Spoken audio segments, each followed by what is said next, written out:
dengan pemberhentian dari kedinasan belum tentu dilaksanakan.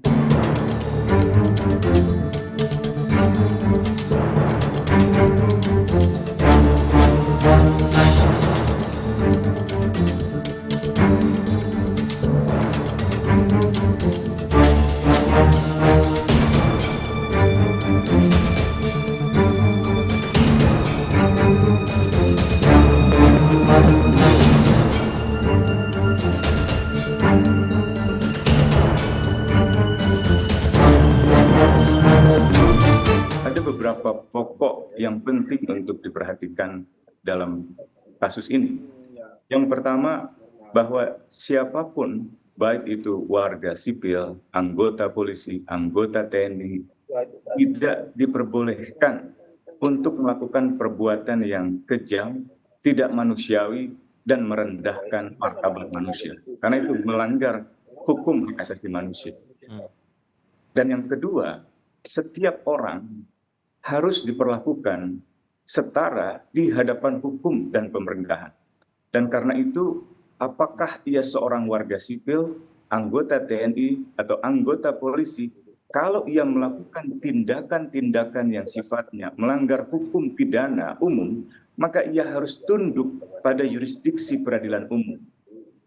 Sayangnya, dalam banyak kasus ketika anggota TNI terlibat di dalam pelanggaran hukum pidana umum, ia tidak diajukan ke peradilan umum, melainkan diajukan ke peradilan militer.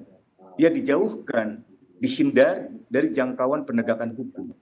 Dan biasanya dalam banyak kasus di pengadilan militer, proses hukum yang berujung di pengadilan pertama misalnya dengan pemberhentian dari kedinasan, belum tentu dilaksanakan. Karena dalam sejumlah kasus, misalnya penculikan dan penyiksaan serta pembunuhan aktivis tahun 97-98 dan juga penghilangan paksa, mereka yang terlibat dibawa ke pengadilan militer, divonis bersalah, diberhentikan dari dinas kemiliteran, belakangan kita tahu tidak pernah diberhentikan, justru mendapatkan promosi kepangkatan, jabatan, sampai di tingkat perwira tinggi jenderal.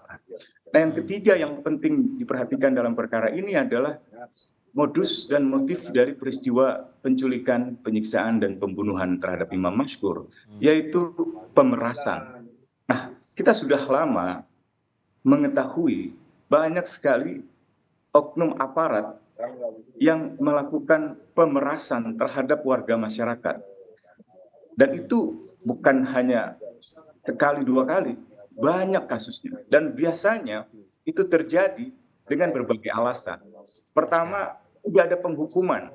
Yang kedua, biasanya atasannya juga melakukan pungutan, setoran, atau pemerasan. Dan tidak pernah dihukum, sehingga bawahan pun biasanya atas nama mencari pendapatan tambahan karena kesejahteraan prajurit yang rendah, lalu melakukan tindakan seperti itu. Nah, ini yang harus ditertibkan. Nah, salah satunya dengan memperbaiki undang-undang dan kebijakan yang menjadi tanggung jawab dari Dewan Perwakilan Rakyat, Pak Bobi dan kawan-kawan.